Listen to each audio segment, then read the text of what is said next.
మరి ఉగాది పచ్చడి తాగే ముందు మనం జపించాల్సిన మంత్రం ఏమిటి? అదే ఇప్పుడు చెప్పినానే, శతాయు వజ్రదేహాయ సర్వ సంపత్కరాయ చ అరిష్టాయ వినాశాయ నింబకందళ భక్షణం. శతాయు వజ్రదేహాయ, వజ్రము లాంటి దేహము కోసమై నిండు నూరేళ్లు ఉండటానికి వజ్రదేహాయ సర్వ సంపత్కరాయ చ, సర్వ సంపదలు అంటే అటు డబ్బు అనేది కాదు, ఆరోగ్యము సంపదనే, విద్యా సంపదనే, అనురాగ దాంపత్యము సంపదమే, ప్రతి వసతి గృహములో ఆనందము ఆరోగ్యము సంపదలే. సర్వ సంపత్కరాయ చ అరిష్టాయ వినాశాయ, అన్ని అరిష్టములు తొలగబడటానికి నింబకందళ భక్షణం. ఈ వేప పువ్వు, చింతపండు, కొత్త బెల్లము, మామిడి ముక్కలతో కలిగినటువంటి షడ్రుచుల సమ్మేళనమే ఈ యొక్క ఉగాది యొక్క సంప్రదాయము, సదాచారము.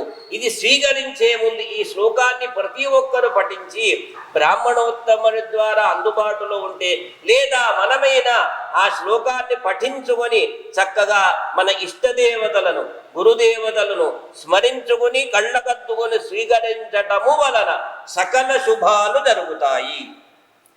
గురుగారు, మరి పచ్చడిలో మనము షడ్రుచులను వాడుతూ ఉంటాము. ఆ షడ్రుచులు మన జీవితానికి అన్వయించుకోవాలి అని చెప్తారు కదా, అది ఏ విధంగా? షడ్రుచులు అంటే కష్టము, సుఖము. అంటే ప్రతి మానవుడికి లేచి నుండి సుషుప్తి అంటారు సంస్కృతములో, పడుకునేంత మట్టుకు కష్టములు. అంటే కష్టం అంటే ఏమీ కష్టము? మనం ఎప్పుడు కూడా ఆందోళన పడకూడదు.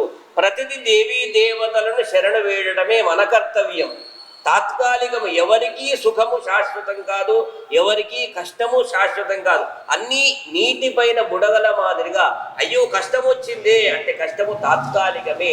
మనందరికీ కూడా ఆ జగన్మాత, ఆ ఈశ్వరుడు, ఆ నారాయణమూర్తి ఉన్నాడు కనుక బ్రహ్మ విష్ణు మహేశ్వరులతో జగన్మాత అనుగ్రహాన్ని దగ్గరికి, అంటే దేవీ దేవతలు మన దగ్గరికి రారు, మనము వారి దగ్గరికి వెళ్ళి శరణు వేడుకోవటంతో మన యొక్క దుఃఖములు తొలగబడతాయి, సుఖాలు కలుగుతాయి. అంటే కష్టాన్ని, సుఖాన్ని, ఆనందాన్ని, అనారోగ్యాన్ని, ఆనందము వేరే, అనారోగ్యం వేరే, ఆనందంతో పాటు ఆరోగ్యం కలగాలి.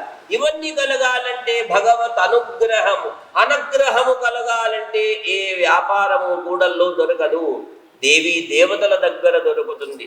కష్టము లేదు, ఖర్చు లేదు, భగవంతుడు దగ్గరికి వెళ్ళి శిరస్సు వంచి ప్రార్థించడమే మన కర్తవ్యము.